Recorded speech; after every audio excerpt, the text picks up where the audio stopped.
ശ്രീ ചൈതന്യ മഹാപ്രഭു വെറും ചുരുങ്ങിയ ഒരു 48 വർഷം മാത്രമേ ഭൂമിയിൽ ലീലകളാടിയിട്ടുള്ളൂ. ആ കാലത്തൊക്കെ 100-120 വർഷം എളുപ്പമായ ഒരു മനുഷ്യന് ജീവിക്കാമെങ്കിലും മഹാപ്രഭു വളരെ ചുരുങ്ങിയ കാലഘട്ടം, 48 വർഷം. 24 കൊല്ലം നവദ്വീപിലും 6 കൊല്ലം പര്യടനത്തിലും വീണ്ടും ഒരു 18 കൊല്ലം ജഗന്നാഥ് പുരി ഒറീസയിലും. ഇങ്ങനെയാണ് വളരെ ചുരുങ്ങിയ കാലഘട്ടം.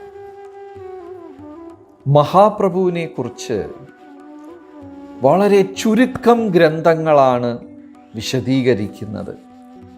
ചൈതന്യ ചരിതാമൃതം, ചൈതന്യ ഭാഗവതം എന്ന് പറയുന്ന ഗ്രന്ഥങ്ങൾ.